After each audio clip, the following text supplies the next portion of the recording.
السلام علیکم. وعلیکم السلام. کون بات کر رہے ہیں؟ علی بات کر رہا ہوں کراچی سے. جی آپ جی. سب مہمانوں کو میرا سلام بہت بہت. وعلیکم مجھے السلام. مفتی صاحب سے ایک سوال کرنا ہے. میں ان کو اکثر یوٹیوب وغیرہ پہ بھی سنتا ہوں, بہت اچھی بات کرتے ہیں, ماڈریٹ بات کرتے ہیں. جی مجھے صاحب سے یہ پوچھنا ہے کہ میں خود ایک اسٹوڈنٹ ہوں یونیورسٹی کا. اپنے آس پاس جب میں دیکھتا ہوں تو فرقہ واری بہت زیادہ ہے, لوگ فرقوں میں بٹے ہیں. کوئی خدا کو نہیں بتاتا, سب لوگ اپنی اپنی بات کرتے ہیں. ایک مجھے ایسا لگتا ہے کہ ملا کا خدا اور ہے اور سیکولر جو ہیں کتابوں کا وہ کتاب جو اپنا خدا اور ہے.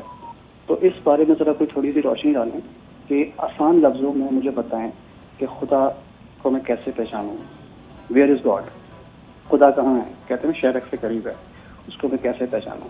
مجھے اس کی مفتی آسان لفظوں میں سعد سے سوال کیا ہے یہ, مفتی سعد سے. علی بہت خوبصورت سوال کیا ہے آپ نے اس حوالے سے, اور یہ کل بھی ہمارا اس سے تھوڑا سا ریلیٹڈ یہ ٹاپک تھا کہ جو انہوں نے بھی سوال کیا. سوال تھا کہ قوم جو ہے وہ فرقوں میں بٹی ہوئی ہے, اور بڑا اچھا سوال تھا کہ اللہ کو پہچانے کیسے. ہم دعا مانگتے ہیں, ہماری ایکسپیکٹیشن لوگوں سے ہوتی ہے, اللہ سے ہماری نا امیدی ایسی کیوں ہے؟ ہم اللہ کو کیسے پہچانیں, ہم کہ اللہ کتنے بڑے ہیں.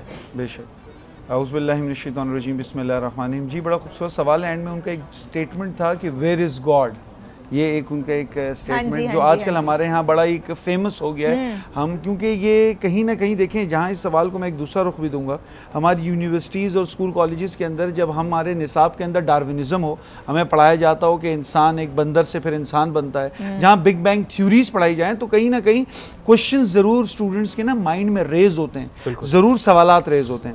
جہاں انہوں نے بات کی میں رب کو پہچانوں کیسے, تو اللہ رب العزت نے اپنی پہچان کے لیے قرآن مجید دیا. آپ قرآن کو سمجھیں. اگر آپ کو یہ بڑا مسئلہ ہے نا کہ فرقوں میں بڑے تضاد ہیں اور فرقوں میں بڑھ جاتے ہیں, اللہ رب العزت Islam was to unite the people not to divide the people. اسلام کا مقصد تھا اتحاد قائم کرنا, اسلام کا مقصد تھا ایک کمیونٹی میں. دیکھیں بیسک اسلام کا مقصد ہے ایک خوبصورت معاشرے کی تشکیل دینا, جیسے مدینہ کی ریاست ہم آئیڈیلائز کرتے ہیں. تو اسی طرح میں یہ بات کہوں گا کہ آپ قرآن کو پڑھیں, حدیثوں کو پڑھیں, رسول اللہ صلی اللہ علیہ وسلم آپ کو بتائیں گے کہ اللہ کہاں ہے, اللہ کیا ہے.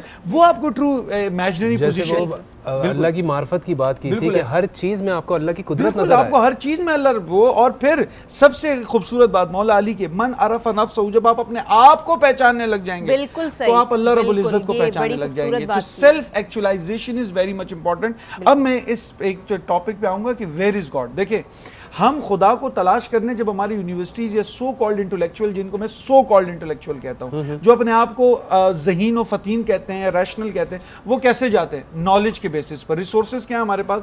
سب سے پہلا ہمارے پاس نالج کا ریسورس ہم یہ سمجھتے ہیں کہ سینسز ہیں, حواس کے ذریعے علم کو حاصل کرتے ہیں نا. آپ نے آم کھایا تو آپ کو پتہ لگا یہ میٹھا ہے. آپ نے کوئی چیز دیکھیں, ٹیسٹ کیا 100% شور ہوتا ہے؟ آپ کو ٹیسٹ دھوکہ دیتا ہے. آپ کوئی میٹھی چیز کھا لیں, اس کے بعد آپ چائے پئیں تو چائے پھیکی لگتی ہے. بالکل. دوسرا سینس نظر, آپ کو نظر کیا ہمیشہ 100% شورٹی دیتا ہے؟ نہیں. آپ بڑے, میں ان سے ایگزامپل دے, کوئی بڑے ٹور پہ جائے روڈ پہ تو آپ کو لگتا ہے سامنے پانی ہے, ہوتا نہیں. آواز آپ کو دھوکہ دے تو سینسز 100% شور نہیں ہوتا. دوسرا سائنس کہتی ہے ہمارے پاس دوسری شورٹی کون سی ہے؟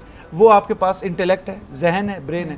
مجھے بتائیں آپ کا انٹیلیکٹ 100% شور ہے؟ ہم بہت ساری باتیں سائنس کے, جیسے برموڈا ٹرائنگل ہے, بہت ساری ایسی باتیں ہیں جو سائنس کہتی ہے جو ماورائے عقل ہے, بیونڈ انٹیلیکٹ ہے, عقل بھی اس کو نہیں سمجھ سکتی. تو یہ بات یاد رکھیں, the thing which is beyond intellect is not against intellect. جو چیز آسان الفاظ میں, جو چیز عقل سے ماورا ہو وہ عقل کے خلاف نہیں ہوتی. ماورائے عقل چیز عقل, اگر اللہ رب العزت کو آپ عقل میں لانا چاہیں گے تو ہاں یہ ایک مشکل پروسیس سے نہیں آ سکتا. آپ اللہ رب العزت کو سینسز کے طور پر جاننا چاہیں گے, نہیں ہو سکتا. the thing he is beyond everything. وہ زمان و مکان کے کریٹر ہے, ٹائم اینڈ اسپیس کے. اگر آپ کو اللہ رب العزت تک پہنچنا ہے, اللہ رب العزت کی معرفت پانی ہے, تو آپ کو روحانی سینسز میں پانی, آپ کو ان سب چیزوں میں اللہ رب العزت دکھیں گے. وہ کہتے ہیں نا, نور بھائی نے پچھلے شو میں ایک بڑی خوبصورت بات کی تھی, وہ آیت سنائی تھی کہ رسول اللہ صلی اللہ علیہ وسلم کے پاس اللہ نے فرمایا جب آپ کے پاس بندے آئیں میرا پوچھنے کے لیے تو فرما دیں کہ میں ان کے قریب ہوں. اب میں ایک مثال, شدت قرب کی وجہ سے بات چیزیں نظر نہیں آتی. اب آپ کہیں گے شدت, فار ایگزامپل آپ کی آنکھ سے سب سے قریب چیز آپ کی اپنی بھویں, آپ دیکھ سکتے ہیں اس کو؟ نہیں دیکھ سکتے. آپ کا ماتھا یہ چیزیں شدت قرب کی وجہ سے بہت ساری چیزیں آپ کو نظر thing which will be very closer to you, تو اس کا ویژن اللہ آپ کے بہت قریب ہے. آپ اپنے آپ کو جانیں, سیلف ایکچولائزیشن کریں, آپ کو اپنا رب یہ جو ریسورسز اور سائنس ہمارے ہاں, میں اینڈ میں بات سائنس کو اتنی فوقیت دیتے ہیں نا کہ سائنس ہمیں رب تک پہنچا دے گی. دیکھیں سائنس کا کبھی موضوع نہیں تھا رب, ہم نے سائنس کے ساتھ ظلم کیا ہے. ہم نے سائنس کا کام ہے کسی چیز کو سمجھ کر اس کا پریکٹیکل امپلیمنٹیشن کر کے چیز کو سمجھنا. آج سائنس نے بہت ساری چیزیں جو ہیں وہ پہلے تھی, اب وہ چینج کر, اور سائنس خود کہتی ہے the best thing in science is that it changes itself. جو چیز خود چینج ہوتی ہو وہ ہمیں کیا رب کا پتہ دے گی. اگر آپ کو اللہ رب العزت کو پانا ہے نا تو پھر اپنا دل, اپنی نگاہ مدینے کی طرف کریں. اگر آپ کو اللہ رب العزت کی پہچان چاہیے تو اپنے اندر جھانک کر دیکھیں آپ کو رب